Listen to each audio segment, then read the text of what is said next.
My mailbox notice was taped to my mailbox, clipped for the whole street, cold metal scraping as I pulled it free. Karen Whitmore served the daily fine threat with a compliance rep beside her reading numbers $50 a day, then $150, then $300, and warning a lien starts automatically while my door chime beeped inside the house. On my kitchen counter sat a county under review status printout, red stamped and flat proof in plain ink that the boundary wasn't settled. Not my land, not your fines. Finally, someone fought back. The boundary was still under review, but the HOA claimed they could fine and lien my lot anyway. The county record didn't care who said it louder. The certified envelope was clipped to my mailbox like someone wanted the whole street to see it. Not tucked inside. Not left on the porch. Clipped. Centered. Loud. I slid it free with 2 fingers.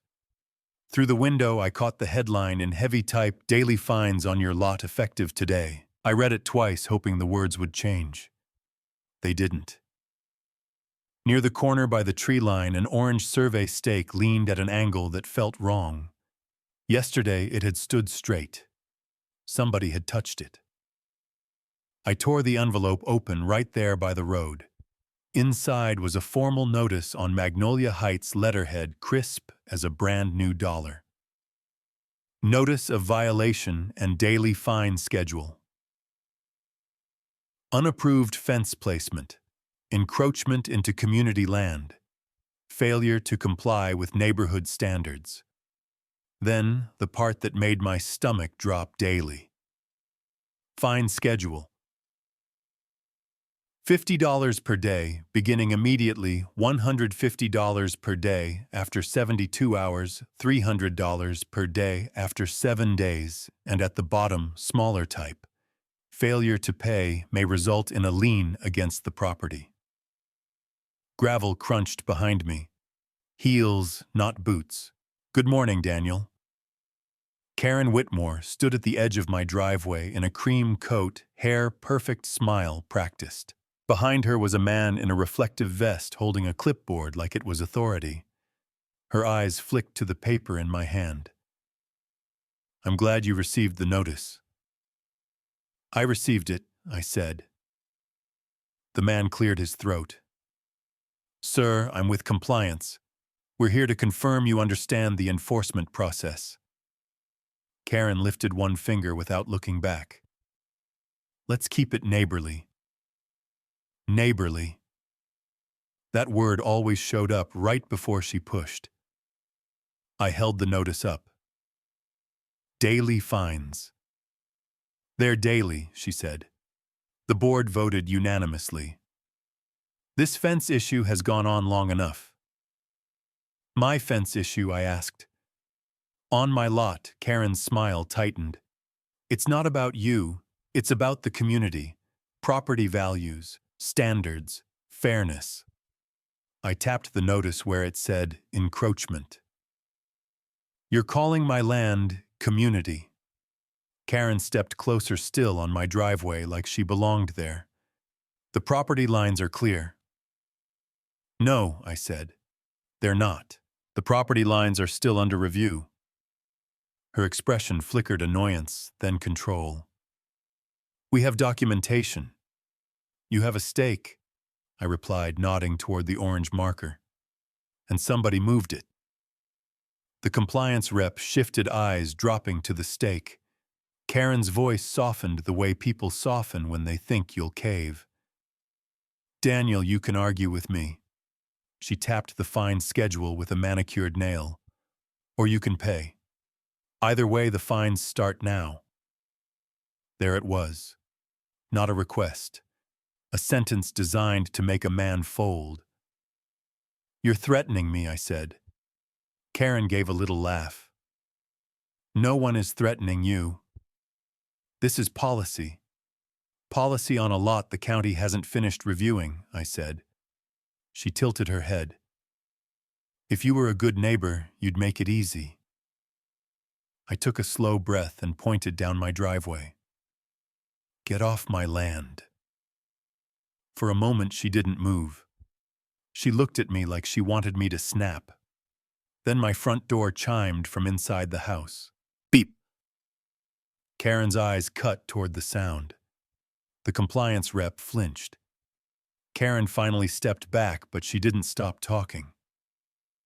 "The lien process is automatic once the balance reaches a certain amount," she said, casual as weather.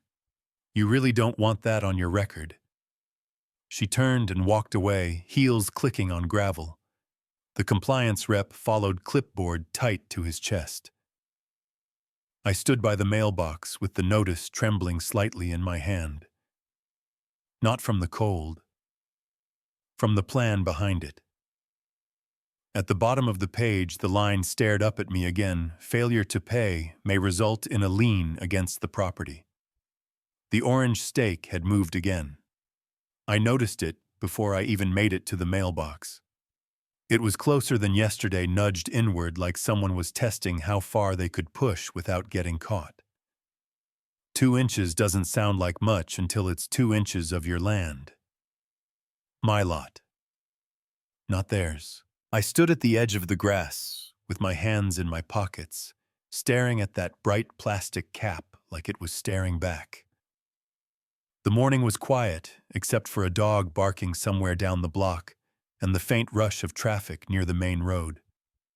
I could already hear Karen's voice in my head.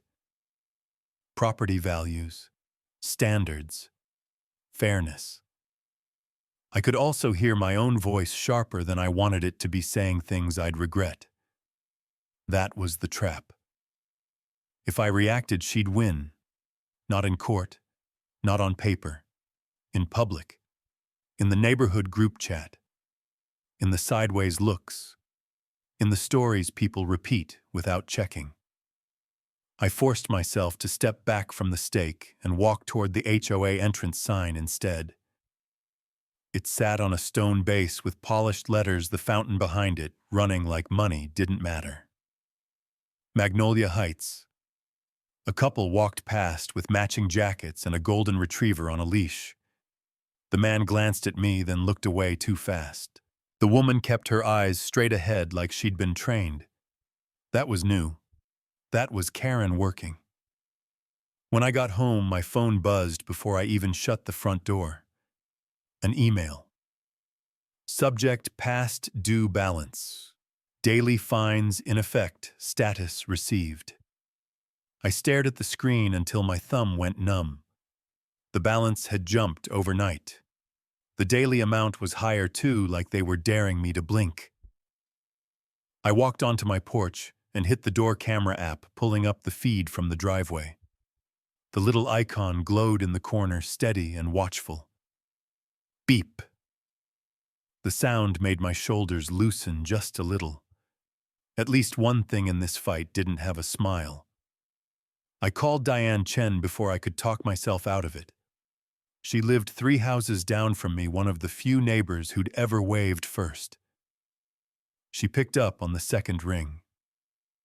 "Daniel, did you hear anything?" I asked.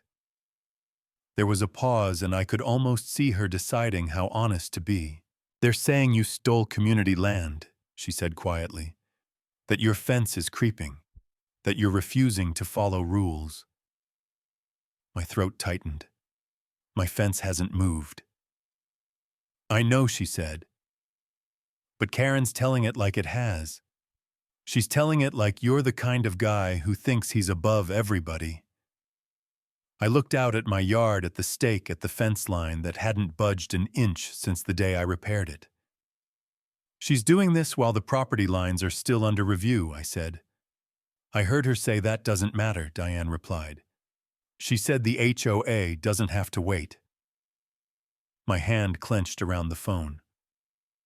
"Thank you. Just be careful," she added. "She wants you to blow up."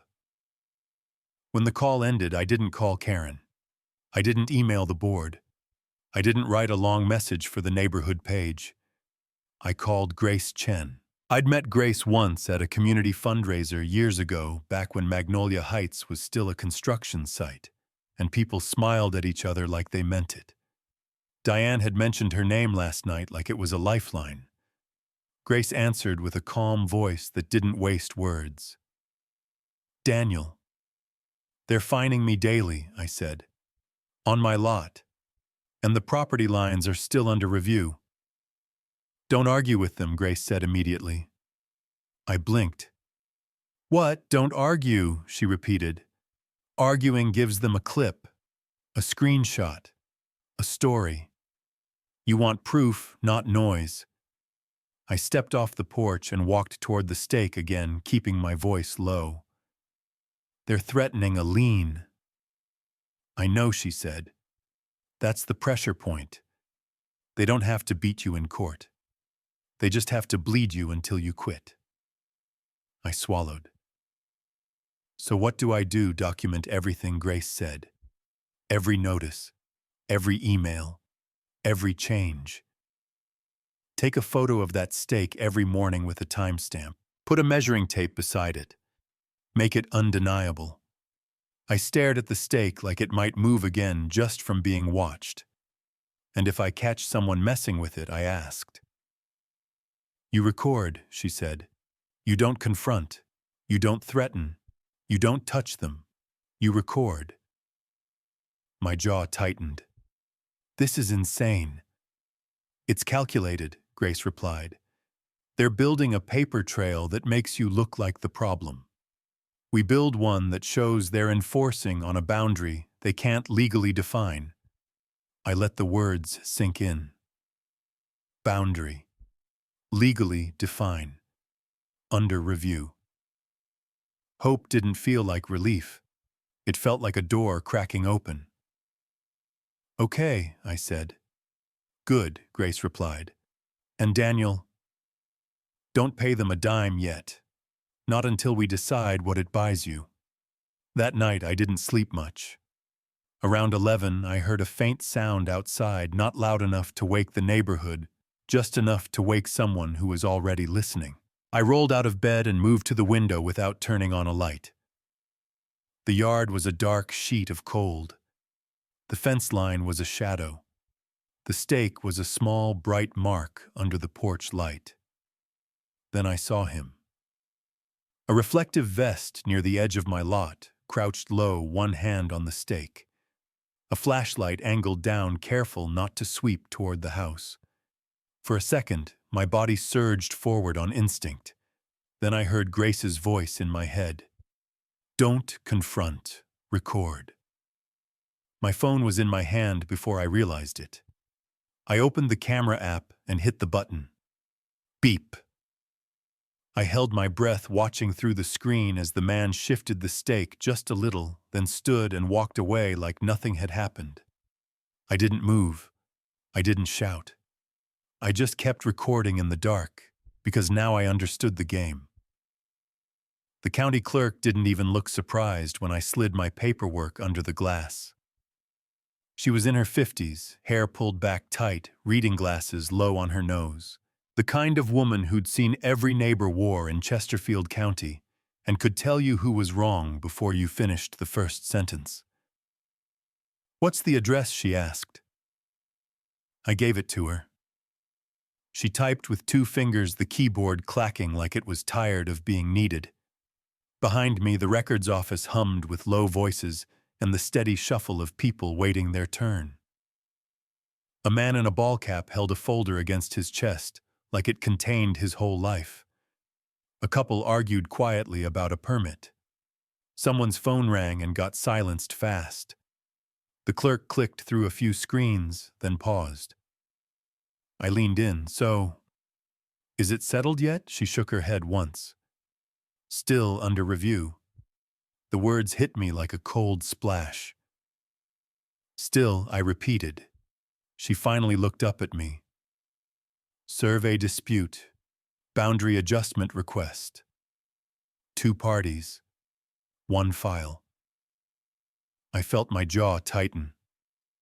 Then nothing's final. Nope, she said.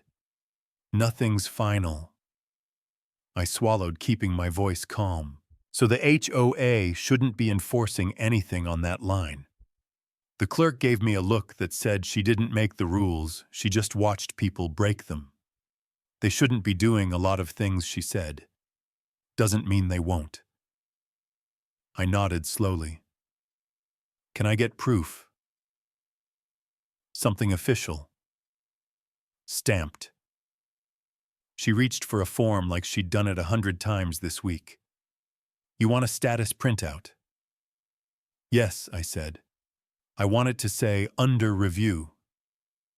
She printed the page, the machine whirring behind the counter. When she pulled it out, she read it once, then slid it into a folder and pressed it down on the counter. Click, thunk. The stamp hit hard enough to make my chest jump. The red ink bled into the paper like a verdict. Under review. I stared at it for a second longer than I should have because that stamp wasn't just ink. It was air. It was footing. It was proof that Karen's fines were happening on a line that didn't legally exist yet. Anything else? The clerk asked. I hesitated. Can you tell me who's been requesting updates, who's been calling about it? She didn't answer right away. She tapped her nail on the counter. We don't give out caller logs, she said, but I'll tell you this for free. I waited. If somebody's pushing this hard, she said, it's not because they care about grass. It's because they want you to fold.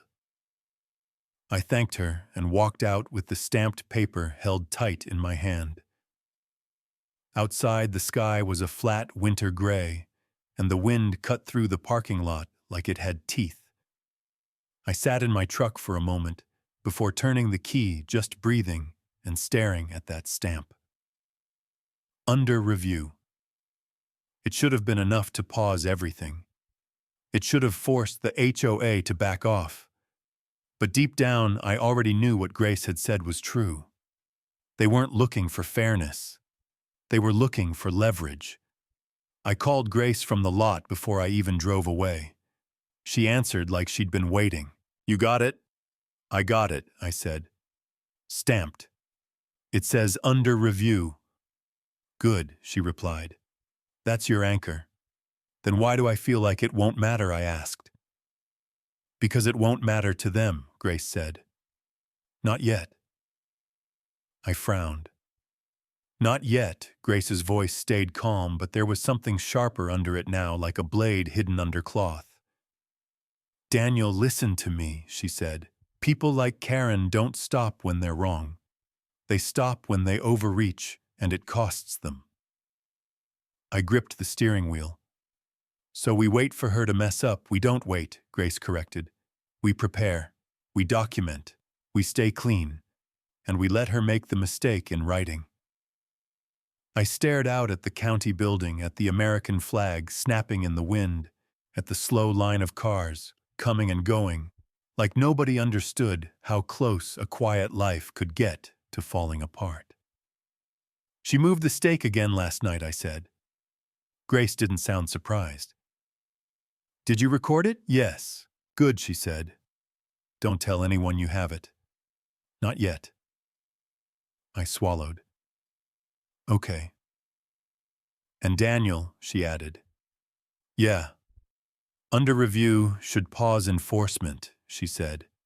But Karen's not enforcing because she thinks she'll win. She's enforcing because she wants you to feel trapped. I sat there with the phone pressed to my ear, feeling the weight of it. Then my own email alert chimed. Beep. I glanced down. Another message. Subject. Final notice collections warning from Magnolia Heights. OA compliance status received. My stomach turned. I opened it with my thumb reading fast. The wording was cold and polished like it had been written by someone who enjoyed sounding official. Past due balance, daily fines, failure to comply, immediate escalation. And at the bottom one line that felt like a boot on my neck. If payment is not received, collection action will begin. I exhaled slowly and read it again. Grace, I said, my voice lower now, they're talking collections. Of course they are, she said. That's the squeeze. They're doing this while the boundary is still under review, I said. And that's exactly why it's useful, Grace replied. Because when we show a judge, we're not just saying they were aggressive, we're saying they were reckless. I stared at the stamped paper on my passenger seat, the red ink screaming the truth in one phrase. Under review. I held the phone tighter. This isn't about land. Grace's voice softened just slightly. No. It's about control, I said. Yes, she replied. The land is just the excuse. I sat there for a long moment, listening to the wind rattle my side mirror. Then another notification hit my screen like the universe wanted to make sure I didn't miss the point. Beep. A text message, this time from an unknown number. Collection action begins Friday. No greeting, no signature, no mercy. Just a deadline. I looked at the date on my dash display and felt something in my chest go cold and steady at the same time. Friday wasn't far, and Karen wasn't done. My name was bolded on the agenda. I saw it the second I stepped into the community center, taped crooked on the bulletin board, beside a flyer for a neighborhood BBQ and a lost cat notice with a blurry photo. New business lot. Violations. Reeves Daniel. The letters weren't huge, but they didn't have to be. They were enough. Enough to make heads turn. Enough to make people whisper like I'd been caught stealing something instead of trying to keep what was mine. The room smelled like old coffee and floor cleaner. Folding chairs filled the space in neat rows, and at the front sat a long table with name placards and a cheap microphone that looked like it had survived 1,000 arguments. A speaker crackled. Squeal. Someone tapped it too hard, and the sound sliced through the room. A few residents flinched. Karen didn't. Karen Whitmore sat at the center of the board like she owned the air. Cream blazer, pearls, hair perfect. She held a stack of papers in front of her, arranged like weapons. She looked up when she saw me and smiled. Not friendly. Victorious. I kept walking slow and steady and took a seat in the second row like I belonged there. Like I wasn't the target of the night. My phone buzzed once. Grace, I'm here. Don't speak until I nod. I scanned the room, then I saw her. Grace Chen stood along the side wall near the exit, holding a slim folder and a tablet. She looked out of place in the best way, sharp suit, calm eyes, posture, like she didn't need permission to be in the room. Karen noticed her too. I watched Karen's smile tighten by half an inch. The meeting started with routine nonsense, landscaping updates, pool maintenance, a complaint about holiday lights still hanging on Willow Grove Lane. People nodded. People sighed. People checked their phones. Then Karen cleared her throat and leaned into the microphone. Next item, she said, voice smooth. Lot violations. The mic popped again, a soft little protest. Karen didn't blink. We have a homeowner who has refused compliance despite repeated notices. Her eyes flicked to me like a spotlight. I felt the room shift. You can feel it when a crowd decides it wants a show. Karen turned a page. Mr. Reeves has accumulated daily fines for encroachment and failure to correct. A man behind me whispered, daily. Another voice answered, that's what she said. Karen continued louder now. The fines are effective immediately and will continue until the violation is resolved. My hands stayed on my knees. My jaw stayed loose. Don't give her the reaction.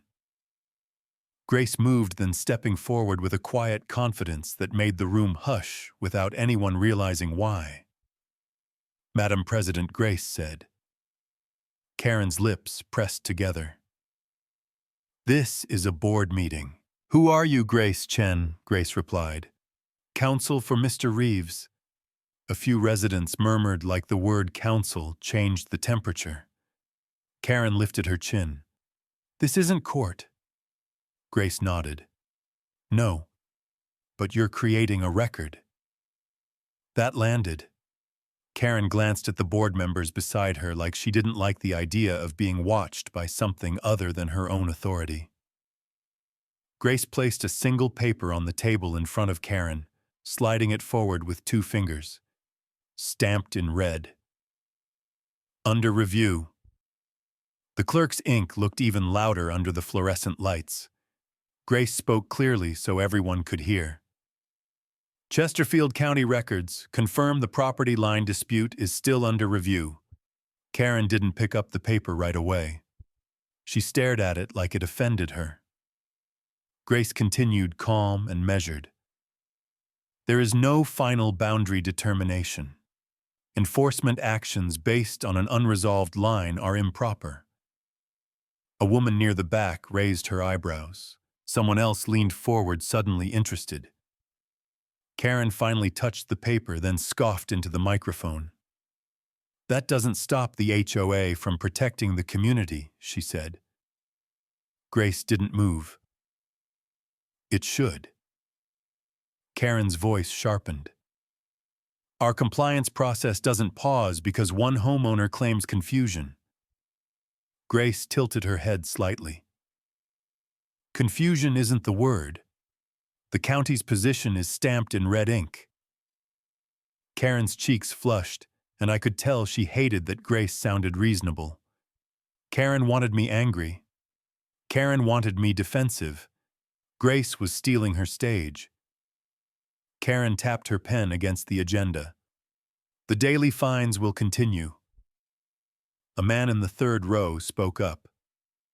But if it's under review, how do you know he's wrong? Karen turned toward him with a practiced smile. Because the community standard is clear. The boundary is obvious. Grace's eyes didn't leave Karen. Obvious isn't legal. Karen leaned into the mic, voice cold now. Mr. Reeves has been given every chance to comply. If he refuses, the HOA will proceed with further action.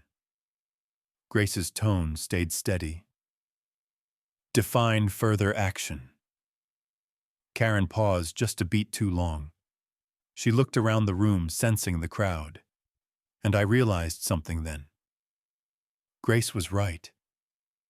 Karen didn't want this handled quietly. Karen wanted witnesses. She wanted the neighborhood to hear her say it. She wanted power to sound like fairness. Karen lifted her chin and spoke into the microphone like she was announcing a weather warning. We will place a lien on his property, she said, if that's what it takes. The room went silent. Even the mic seemed to stop buzzing, like it understood it had caught something important. Grace's eyes flicked to me, quick as a blink. Now. I stood slowly, keeping my voice calm. You can't fine what you don't own, I said. Karen's smile returned, thin and sharp. Then we'll place a lien. She said it again, louder this time, like repeating it made it true. A woman near the aisle whispered, Can they do that? Someone else murmured. I thought liens were serious. Karen sat back, satisfied, like she'd finally pushed me into the corner she wanted. Grace picked up the stamped paper and held it up for the room to see. Still under review, she said quietly. And now we have your threat on record. Karen's eyes narrowed. It's not a threat. It's procedure. Grace nodded once. Good. Then you won't mind explaining it to a judge. I sat back down, heart steady but heavy, because Karen had just done exactly what Grace wanted. She'd said the quiet part out loud, and now the entire neighborhood had heard it. The line at the post office moved slow the way it always does when everybody's holding something they don't want. Tax notices, court papers, divorce letters. My envelope was thicker than the rest. Certified. Green slip. My name typed clean at the top like it was a warning. When the clerk slid it across the counter, she didn't meet my eyes. She just tapped the screen and said, "Sign here." I signed. The pen felt heavier than it should have. Outside, the air was sharp and bright, the kind of cold that makes your lungs sting. I sat in my truck and opened the envelope with my thumb. Notice of intent to lien Magnolia Heights Homeowners Association daily. Fine schedule effective immediately. My stomach tightened. The fine amount had jumped again. Not by a little. By enough to make it clear this wasn't about compliance. It was about pain. I drove straight to the diner off Route 10, the one with the faded red booths, and the coffee that tasted like it had been poured through the same filter since 1999. The kind of place men my age still went, because nobody asked questions. I slid into a booth, set the envelope down like it might bite, and stared at it until the waitress came over. "Coffee?" she asked. "Yeah," I said. "Black." She poured it without smiling. Not rude, just tired. A couple of construction guys talked low at the counter. A retired sheriff's deputy I'd seen before flipped through the paper like the world was still understandable if you read it slow enough. My phone buzzed on the table. A neighborhood group chat notification. Then another. Then another. I didn't open them. I didn't have to. I could feel Karen in the vibration. When I finally looked, the headline was already there in bold letters like a verdict.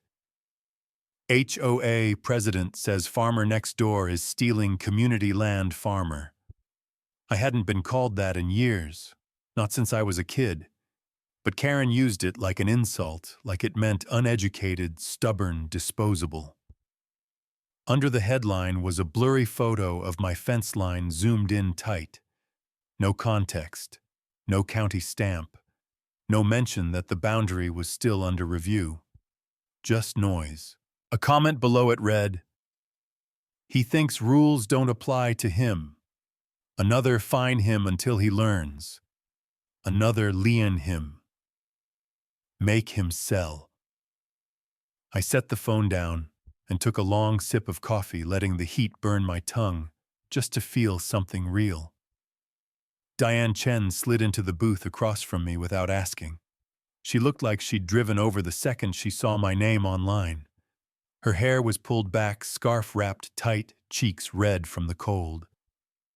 "They're eating it up," she said quietly. "I know," I replied. "They're not even asking questions," Diane said. "They're just repeating her." I stared at the envelope again. Noise replaces facts. Diane nodded once. Karen's good at that. I pulled out the stamped county printout and laid it on the table beside the lien notice. The red ink looked almost angry under the diner lights. "Under review." Diane's eyes widened. "You have that in writing stamped," I said. "Then why are they still doing this?" she asked. I didn't answer right away. I didn't have to.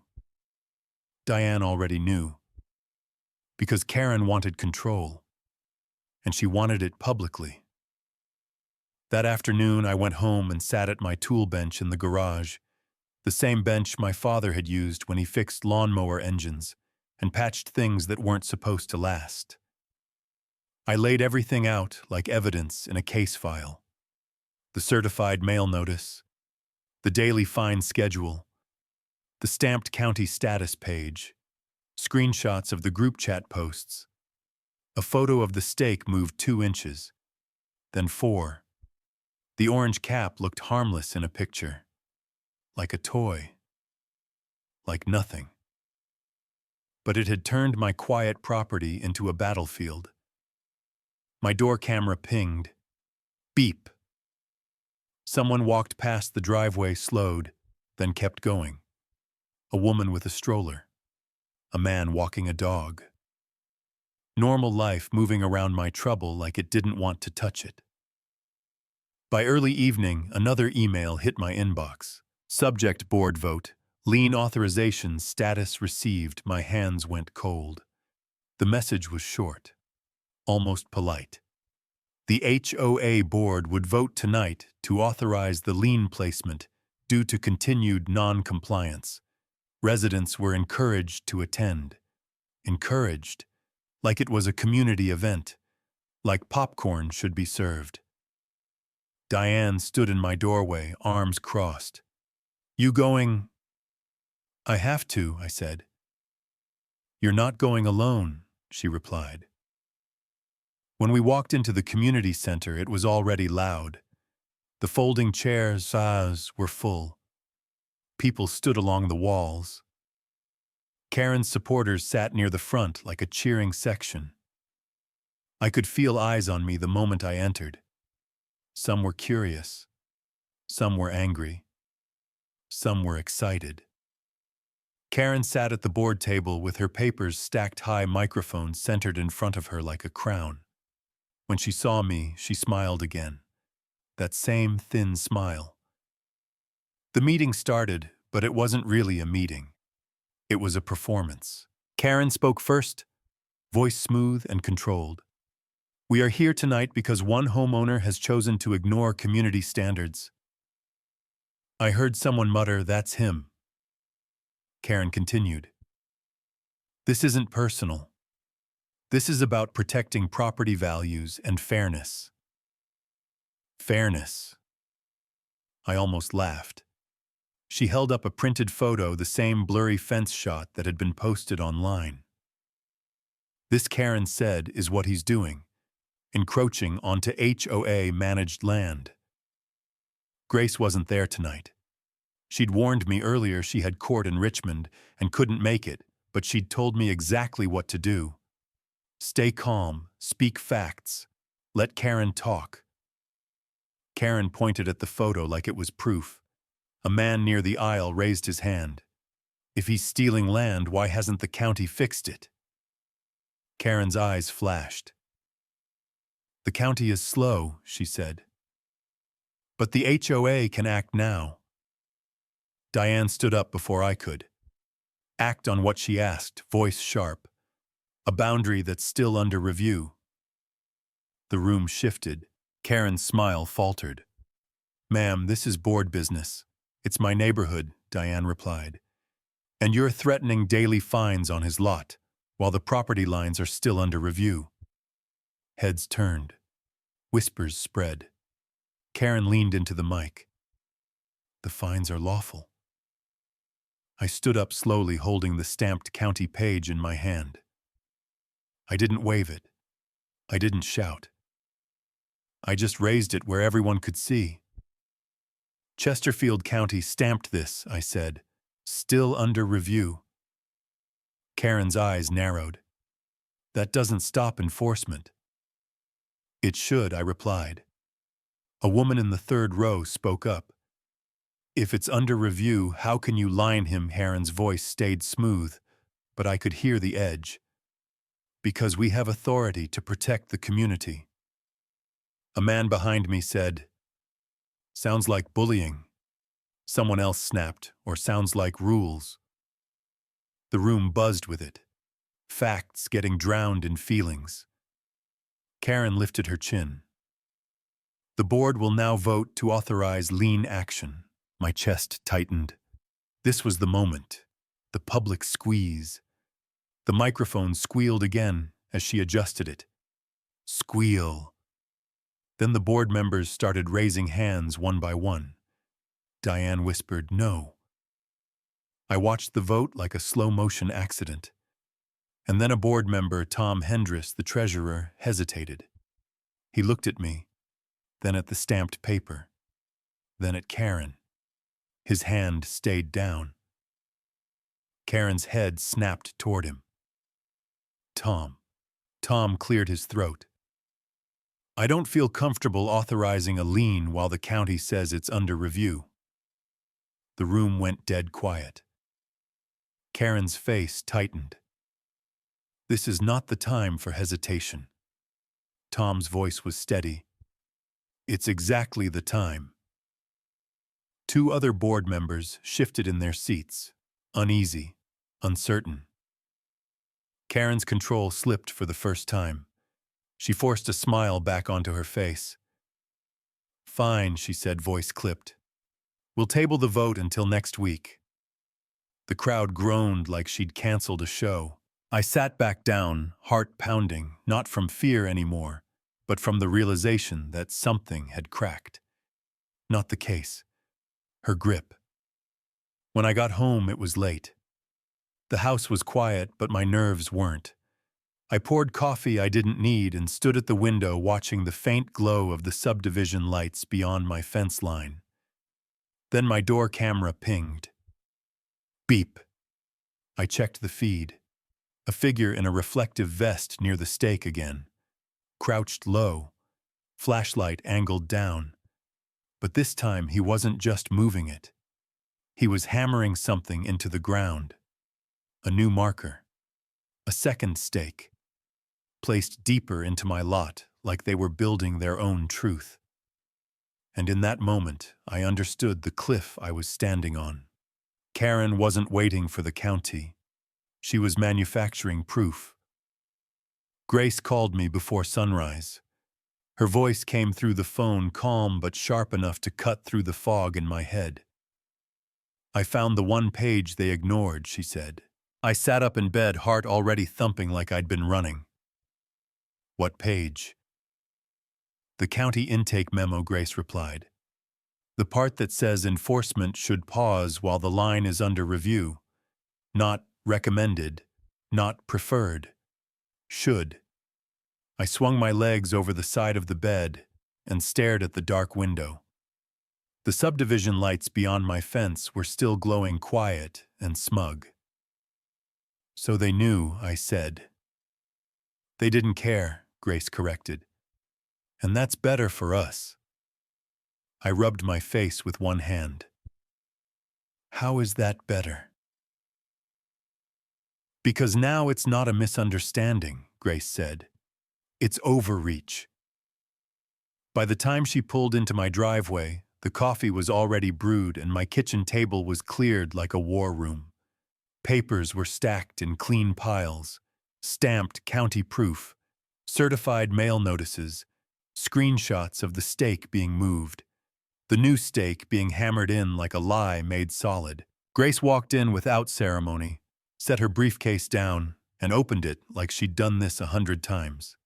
She didn't ask how I was sleeping. She didn't waste time. She picked up the lien notice, read it once, and exhaled through her nose. They're bleeding you, she said. I know, I replied. Grace slid her laptop onto the table and turned it toward me. We stop it today. Outside the house creaked in the morning cold. The heater kicked on with a low groan. For a second it felt like everything in my life was old machinery struggling to keep up. Grace's fingers moved fast across the keyboard. What are we doing? I asked. 2 things, she said. Cease and desist to the HOA board, and an injunction request to the court. I stared at her. Injunction. Grace nodded. Emergency relief. You're being fined daily on land that isn't legally determined yet. That's irreparable harm. I swallowed. So the court can stop it. Yes, she said. If we show clean proof. I tapped the stamped county page with my knuckle. We have that. We have more than that, Grace replied. We have their own words on record. Lien threats, continued enforcement, escalation notices, and now manufactured stakes. My jaw tightened. I have video. Grace looked up at me. Good. Keep it untouched. Original file. No edits. She printed a draft, the printer whirring on the counter. The sound filled the kitchen like a heartbeat. Whir, whir. A page slid out. Then another. Grace flipped through them, marking with a pen, the way surgeons mark a patient before they cut. Read this line, she said, pointing. I leaned in. Plaintiff requests immediate injunctive relief to halt daily fines and lien proceedings pending final boundary determination currently under review by Chesterfield County. I looked at Grace. That's real. It's real, she said, and it's the first time they've had to answer to someone who doesn't care about Karen's tone. Grace slid another page toward me. This is the cease and desist. I read the header. Magnolia Heights, HOA Board of Directors. Notice of unlawful enforcement and demand to cease. The words were formal, cold, heavy, the kind of language that didn't argue. It warned. Grace kept talking while I read, her voice steady. They've been operating like a private government, she said. But the second a judge sees under review stamped and they still pushed daily fines, the whole thing starts to look like harassment. I set the paper down slowly. So we file. Grace nodded. We file. She handed me the pen. Sign here. My signature looked strange on legal documents, too plain for something that could change my life. But I signed anyway. Grace gathered the pages, stacked them, and fed them into the scanner. The machine beeped softly. Beep. Then her laptop chimed. She attached files. She clicked through a portal. She typed in the county court's e-filing system like she'd done it in her sleep. I watched her hands, thinking about Karen's hands on that microphone, so sure, so smug. Grace didn't need a microphone. She had a docket. When she hit the final button, the printer clicked again. Click. A receipt printed out like a ticket. Grace tore it off and slid it across the table. Filed Chesterfield County Circuit Court Case Number CL26-_____A number. A date. A timestamp. Proof that Karen's little neighborhood war had just stepped into a world where the rules didn't bend for her. Grace tapped the paper once. That's your shield. I stared at the word filed until my eyes stung. For the first time in weeks, I felt something shift inside me. Not relief, hope. Hope with teeth. Grace leaned back in her chair, finally taking a breath. Now we stop the bleeding. I let out a slow exhale. What happens next, they respond, Grace said. Or they dig deeper. I looked toward the window, toward the fence line I couldn't see from here, toward the stakes waiting out there like traps.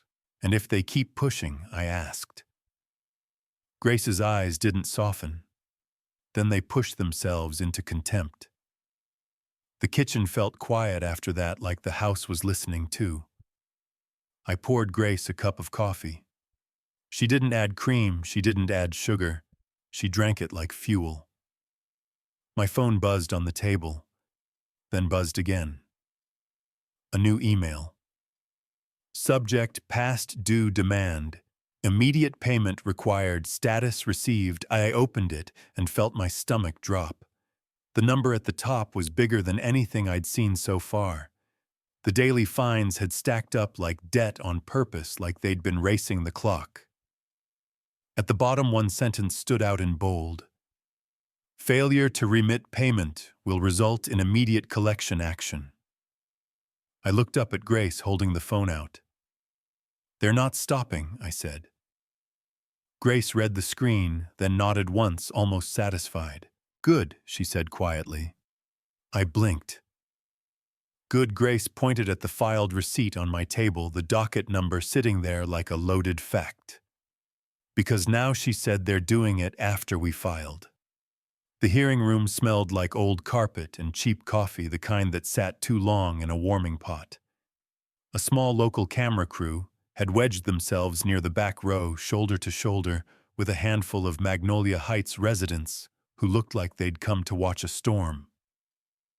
Karen Whitmore sat at the plaintiff's table in a cream blazer that didn't belong in a county hearing room. Her posture was perfect, her chin lifted like confidence could substitute for law. When she saw me walk in beside Grace, her smile appeared on cue, thin, practiced, certain. Grace didn't look at Karen. She set a folder on the table, opened it, and laid out 3 exhibits like she was setting weights on a scale. The first was the HOA's own fine schedule, printed clean and bold, the daily numbers climbing like a threat.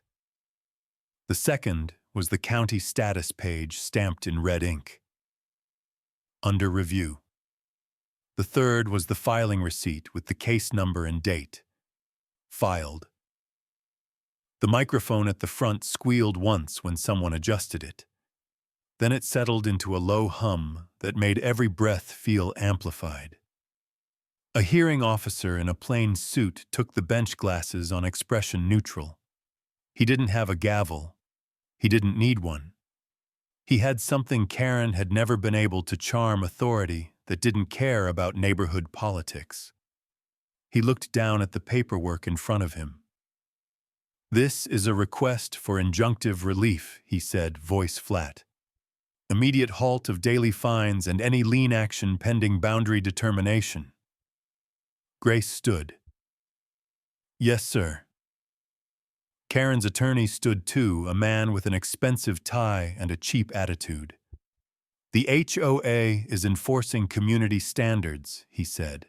"The homeowner is in violation." The officer's eyes lifted slow. Of what exactly? Karen's attorney gestured toward a blown-up photo on a board. My fence line zoomed in, labeled in bright marker like a crime scene. "The boundary," he said. Grace stepped forward, calm. "The boundary is not final." Karen shifted in her chair, annoyance flickering across her face like a crack in glass. Grace held up the stamped page. "Chesterfield County confirms the property line is still under review." The officer took the paper, read it, then set it down with care. He didn't rush. He didn't react. He just absorbed it. A resident in the back row whispered something sharp, then stopped when the camera turned slightly. Karen leaned toward her attorney and murmured, but the mic caught it anyway, a faint hiss of impatience. The officer looked at the fine schedule next. "These amounts are daily," Karen's attorney said quickly. "They're standard enforcement." The officer's gaze moved to Grace. "And the HOA began enforcing, while the county status was under review." Grace didn't raise her voice. She didn't need to. "Yes, sir." "And they escalated after receiving notice of the pending review. They also threatened lien action publicly." Karen's lips pressed together. Her eyes stayed forward, but her fingers tightened around a pen. The officer turned to Karen's side again. "Did the HOA receive notice that the boundary determination was pending?" Karen's attorney hesitated. "We were aware there was a dispute." The officer leaned forward just slightly. "Then why didn't you pause enforcement?"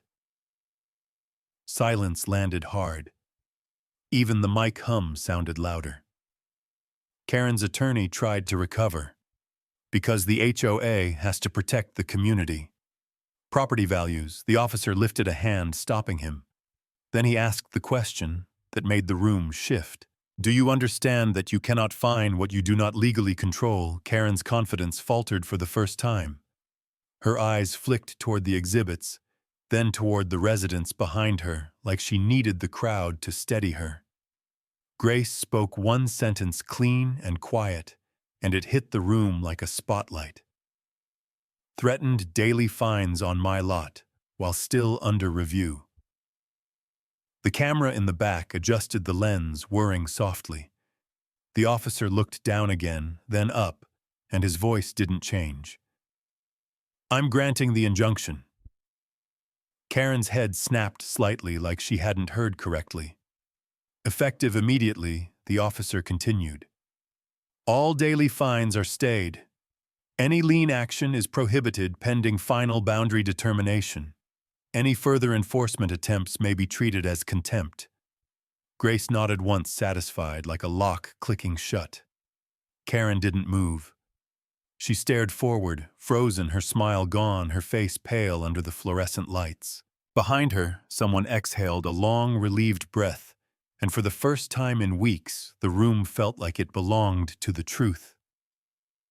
The email came in at 6:12 a.m. Subject: daily fines, suspended. Effective immediately, status received. I stared at the screen for a long moment, waiting for the catch. Waiting for the fine print, waiting for Karen's voice to crawl out from between the lines. But it was simple. The HOA was suspending all daily fines pending the county's final boundary determination. They acknowledged the injunction. They confirmed no lien action would proceed. No threats, no bolded warnings, just compliance. I set my phone down on the kitchen table and listened to the quiet. The house creaked once as it warmed up, and outside a bird called from the oak tree near the fence line like the world had been normal the whole time. For weeks, my mornings had started with a knot in my stomach and an orange steak creeping closer like a countdown. This morning the knot loosened. Not because I trusted them, because the rules finally applied to everyone. By mid-March, the survey crew arrived. 2 trucks with county logos rolled up slow tires, crunching gravel. The lead surveyor stepped out wearing a sun-faded cap and carrying a tripod like it was sacred. He nodded at me, polite and professional. "Morning," he said. "Mr. Reeves, that's me," I replied. He pointed toward the old markers along the edge of my lot. "We're finishing the final line today." I watched him set the equipment up, the metal legs biting into the dirt. Another worker walked the boundary with a measuring wheel, calling out numbers I couldn't hear over the breeze. It was almost funny. Months of threats, fines, meetings, and cameras, and the truth was still going to come down to inches. Diane Chen stood near my driveway, hands in her jacket pockets, watching with me. "They're really doing it," she said. "They always were," I replied. "Just took a while." Diane shook her head slowly. "Karen made it sound like you were stealing land." "She made it sound like I was stealing air," I said. Diane let out a quiet laugh, then sobered. People believed her. "I know," I said. A half-hour later, the surveyor walked over with a clipboard and a clean sheet of paper. He pointed to a line marked in black ink. "Your fence is fine," he said. "Your lot is fine. The disputed area is yours." I stared at the page, feeling something heavy lift off my shoulders. Not because I'd doubted myself, because I'd been forced to prove what should have been obvious. The surveyor glanced toward the subdivision and lowered his voice like he'd seen enough to know when to keep things quiet. "HOA folks gave us a hard time," he said. "Tried to push for their version." I looked at him. "Did they?" He shrugged. "Doesn't matter. Measurements don't care who's loud." That afternoon, another HOA email arrived. Subject correction, notice refunds, and policy update. Update status received. This one was longer. They confirmed the county's final determination. They stated all fines assessed during the review period would be voided. Any payments made would be refunded within 10 business days. They also included a new enforcement policy in plain language: no enforcement actions would proceed on any property line dispute until the county finalized it. I read that sentence twice, because that sentence wasn't just for me. It was for the next guy, the next homeowner, the next target. Grace called that evening. "You got the final line?" she asked. "Yeah," I said. "It's mine, same as it always was." Grace's voice softened just a fraction. "Good. That closes the loop." "And Karen?" I asked. Grace paused. "She's out." I didn't ask how. I didn't need the details. In a neighborhood like Magnolia Heights, reputations didn't survive public losses. Not when the camera was rolling, and the court record was real. A week later, I saw her once. She was walking out of the clubhouse parking lot, with her shoulders stiff and her head high, like she could still pretend she'd won something. She didn't look at me. I didn't look at her either.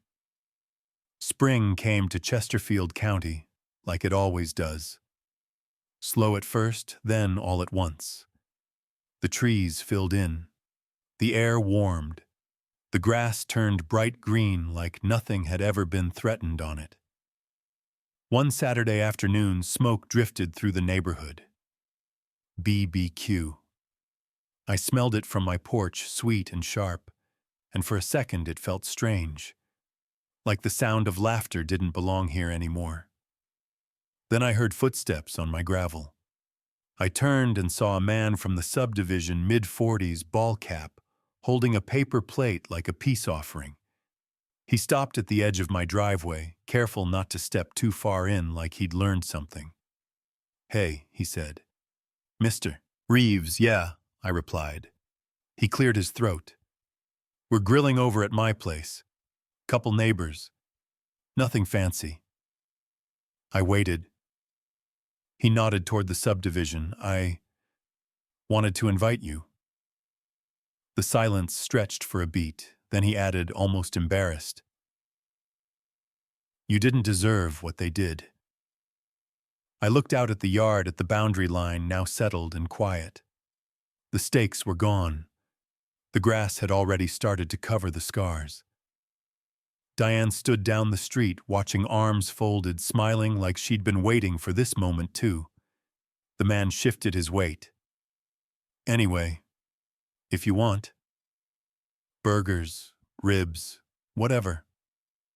I took a breath, feeling the last of the fight drain out of me. "All right," I said. "I'll come by." Relief flashed across his face. Great. 6 o'clock. As he walked away, I sat back down on my porch steps and listened to the neighborhood kids yelling someone's music playing low, the steady sound of life moving forward. Diane called out from down the street, voice warm. "Finally someone fought back," she said. I didn't smile wide. I just nodded, because she was right, and because for the first time in a long time the quiet felt earned.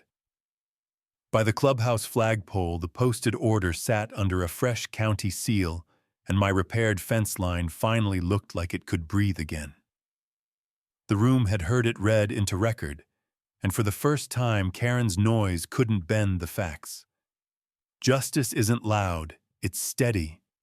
When someone threatens daily fines on your lot, while the boundary is still under review, the right move isn't rage, it's receipts, patience, and law.